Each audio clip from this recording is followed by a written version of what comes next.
कैसे लिया झारखंड, लड़ के लिया झारखंड, लगातार यही नारे तमाम अभ्यर्थी देते हुए नजर आ रहे थे और साथ ही साथ 60-40 नई चलतों के नारे इस पूरे स्लोगन के साथ जुड़ चुका है। हमारे साथ इस वक्त मौजूद है छात्र नेता देवेंद्र नाथ महतो, जो लगातार 60-40 नियोजन नीति के विरोध में पूरे आंदोलन को देखते हुए नजर आ रहे हैं और पूरा आंदोलन जो है उसको लेकर के बातें ये रखते हुए हमारे साथ नजर आते हैं।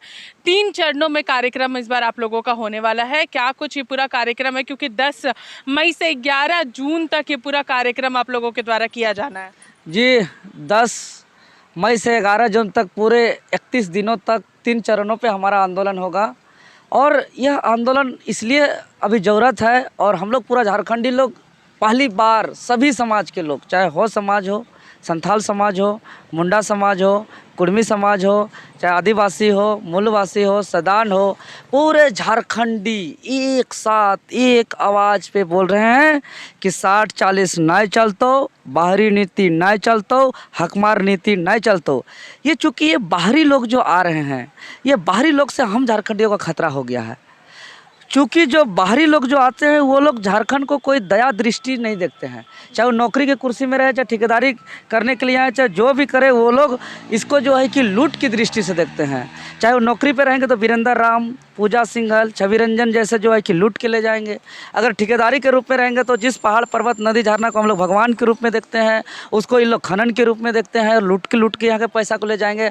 मतलब अगर ऐसी स्थिति बनी रही तो हमारा आने वाले दिन पे जो हमारा पहचान है, यहाँ का बाहा पर्व, बा पर्व, मंडा पर्व, माघे पर्व, यहाँ की टूसू पर्व, यहाँ की सरुल पर्व, यहाँ की कर्मा पर्व, यहाँ की सोहराई पर्व, यहाँ की जो है कि तमाम जो अन्य पर्व हैं, जो यहाँ की हम लोग का देवता है, पहाड़ है, पर्वत है, मरंग बुरु है, जो यहाँ का सिंह बोगा है, यहाँ के जाहिर थान है, माझी थान है, सरना स्थल है, बूढ़ा बाबा है, बूढ़ी माए है, जो भी हमारा पहचान है वो सारे खतरे पे आ गए हैं। इसलिए हम लोग इस तमाम जो हमारा खूबसूरती है, हमारा पहचान है, इसको बचाने के लिए हम लोग 3 चरणों का आंदोलन घोषणा किया है। और जो हम शुरू से जो कहते आ रहे थे कि छात्र संकट पे हैं, यहाँ विज्ञापन पे यहाँ झारखंड शब्द का जिक्र नहीं किया गया है, और यहाँ 3.5 से 4 लाख नियुक्ति होना है।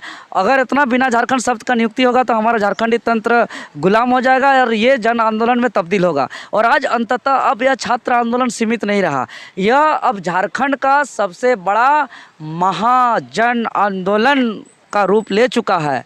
जो छात्र दीपक के रूप होते हैं वो मसाल से विकराल आग धधक रहा है और अब महाजन आंदोलन हो चुका है। अब ये आंदोलन जो हमारा 3 दिवसीय 3 चरणों पे जो होगा, जो पहला चरण जो होगा वो हमारा 10 मई से लेकर 25 मई तक जो होगा, ये 15 दिनों के लिए होगा। और इसमें हम लोग 81 माननीय विधायक और सांसदगण को एक ही फॉर्मेट में पूरे झारखंड के स्थानीय लोगों के सहयोग से स्थानीय विधायकों को हम लोग सौंपेंगे, समर्थन प्राप्त करेंगे। और जो समर्थन देंगे उसको कोई भी पार्टी का रहे, कोटि कोटि धन्यवाद देंगे पूरे झारखंड प्रदेश के आम जनता, आदिवासी, मूलवासी के तरफ से। और जो भी पार्टी के रहेंगे, अगर वो हमारा इस मांग को समर्थन नहीं देंगे, बाहरी लोगों का समर्थन का काम करने का काम करेंगे, झारखंडी लोगों को वोट लेकर के, तो उसको यहाँ का पर्व हो, त्यौहार हो, पूजा हो, पाठ हो, बियाह हो, शादी हो, मरखी हो, कोई भी चीज़ में उसको स्थानीय लोगों से अपील करेंगे कि उसको कोई भी ना बुलाए। और जो हमारा उसके बाद 25 के बाद 15 दिन के बाद हमारा दूसरा चरण जो स्टार्ट होगा, दूसरा चरण हमारा वो अद्भुत है। पूरा विश्व में वर्तमान कोई आंदोलन ऐसे दिखने को नहीं मिल रहा है। वो वैसा आंदोलन होगा जो कि आंदोलन हम लोग अंग्रेज के शोषण के खिलाफ हम लोग किताबों में पढ़ा करते हैं कि हो विद्रोह, संथाल विद्रोह, मुंडा विद्रोह, तमाड़ विद्रोह, चेरो विद्रोह, पहाड़िया विद्रोह, जो है कि उसी स्वरूप में देखा जाएगा। चूँकि उस समय भी अंग्रेज क्या करते थे, बाहर के लोगों को नौकरी देने के लिए लाते थे, ठेकेदारी देने के लिए लाते थे, लेकिन उस समय तो कुछ ही लोगों को लाते थे, तब इतना शोषण बढ़ा था। अभी तो 40-40 लोगों को बुला रहे हैं 100 में, और समझ रहे हैं कि हाँ 4 लाख में मतलब कि 40 मतलब इतना 2 लाख को जो है कि वही लोग हो जाएंगे। और उसमें फिर इधर महामिश्र, तो इतना आदमी बाहर के आ जाएंगे तो हमारा सारा चीज़ मिट जाएगा। तो इसीलिए जो है कि हम लोग पूरे दूसरा चरण में जो हमारा यहाँ का प्राचीन पारंपरिक स्वशासन व्यवस्था का जो हमारा मुख्य केंद्र था, जैसे अभी भी है वो चीज़, ऐसा नहीं कि नहीं है, जो यहाँ का माझी थान, जाहिर थान, यहाँ का सरना स्थल, यहाँ का जो है कि ग्राम स्थल, जो भी हम लोग का है, उस स्थल में सभी को इकट्ठा होंगे और सकुआ लेते हुए पूरे नगाड़ा के साथ यहाँ के प्रत्येक प्रखंड स्तर के जितने भी बाज़ार हैं, हाट हैं, चौक हैं, चौराहा हैं, नगाड़ा बजा के घुमाया जाएगा। और सखुआ का नगाड़ा के साथ सखुआ पत्ता घूमने का मतलब है कि झारखंड संकट में है और पूरे राज्य के तमाम 32 जनजाति के लोग एक साथ खड़ा होंगे और सदान भी खड़ा होंगे और राज्य को बचाएंगे।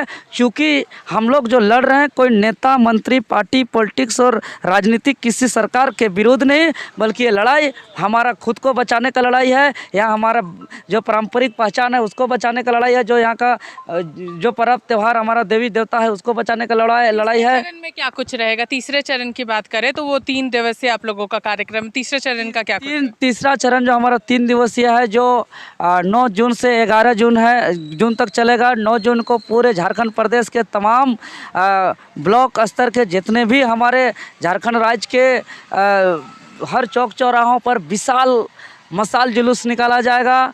और अगले जो है कि 10 और 11 तारीख को पूरे 2 दिन पूरा का पूरा 48 घंटा पूरा संपूर्ण चक्का जाम रहेगा। उस दिन ना दुकान खुलेगा, ना बाजार खुलेगा, ना मार्केट खुलेगा, ना school, college, factory, industry, rail, बस, ट्रक कुछ भी नहीं चलेगा। सिर्फ आकस्मिक सेवा छोड़ के सब चीज़ बंद रहेगा। संथाल और कोल्हान में आप लोगों की बैठक हुई। संथाल जो है वो जेएमएम का गढ़ माना जाता है और साथ ही साथ कोल्हान की बात करें तो कोल्हान से भी एक बहुत अच्छी बहुमत जो है वो वर्तमान सरकार को मिली है। तो दोनों ही जगह पर आप लोगों ने बैठक की और रणनीति तैयार की है। वर्तमान सरकार का कहें तो सत्ता अगर मिला है तो संथाल परगना और कोल्हान प्रमंडल से मिला है। संथाल परगना प्रमंडल का 18 सीट में 15 सीट सिर्फ और सिर्फ झारखंड मुक्ति मोर्चा को मिला है। 18 में 15, सोचिए कितना ज़्यादा जन समर्थन मिला है। वहाँ के जो वहाँ के स्वशासन व्यवस्था में जो वहाँ के ग्राम प्रधान हैं, वहाँ के मुखिया हैं, वहाँ के जो है कि गणिक हैं, वहाँ के जो नाइक हैं, वहाँ के जो गणित हैं, वहाँ जो भी सारे लोग जो है कि इसमें बैठक में शामिल होकर अब जो है कि यहाँ डुगडुगी बजाने का ऐलान किए हैं। मतलब अपने आप को बचाने का लड़ाई है। तो इसलिए सौंपे थे कि हमको अच्छा होगा, हमारा पहाड़ पर्वत, जल जंगल, ज़मीन, हमारा मरंग बुरु, हमारा सिंगबोगा, हमारा नदी नाला बचेगा। लेकिन देख रहे हैं सब खतरा में हो जा रहा है। इसीलिए जो है कि और कोल्हान प्रमंडल की बात करें तो कोल्हान प्रमंडल क्या 14 सीट का 14 विधानसभा सीट में 14 का 14 हेमंत सोरेन को दिया है। वही सीट जो सरयू राय का जो 1 सीट है वो निर्दलीयों को दिया है, वो भी हेमंत सोरेन जी के ही कहने पे दिया है क्योंकि वो प्रचार में गए थे। उसके बाद उसी के गठबंधन का बन्ना गुप्ता जी को एक जो जमशेदपुर पूर्वी का है, उसके अलावा 12 सीट खुद झारखंड मुक्ति मोर्चा का और 14 का 14 सीट जो है कि ये सरकार को दिया है।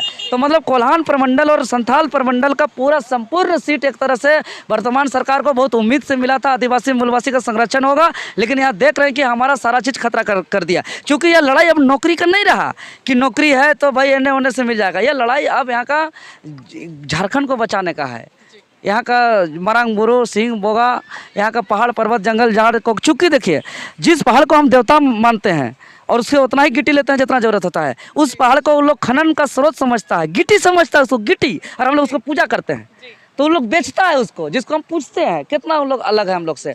हम लोग जिस नदी को हम लोग पूजा करते हैं, ज़रूरत भर का बालू लाते हैं, उसको लोग सोचते बेचता है, उसको लोग मटेरियल समझता है और बाहर विदेश बेचता है। इसीलिए भैया इन लोग से हम लोग बचा के रहना है, सतर्क रहना है। बाहरी लोग से हम लोग को सतर्क रहना है और अपने आप को बचाना है। तो बाहरियों से झारखंड को बचाने के लिए पूरा आंदोलन जो है वो अभ्यर्थियों के द्वारा किया जा रहा है। और जिस तरीके से देवेंद्र नाथ महतो ने कहा कि 81 विधायक और तमाम जो ज्ञापन है वो यहाँ पर इन लोगों के द्वारा सौंपा जाएगा। तमाम लोगों से मुलाकात करेंगे और जो पूरा ज्ञापन होगा जो पहले चरण में किया जाएगा वो उसके बाद फिर दूसरा चरण शुरू होगा। उसके बाद तीसरे चरण में पूरे चक्का जाम का जो तैयारी है वो अभ्यर्थियों के द्वारा यहाँ पर किया गया है।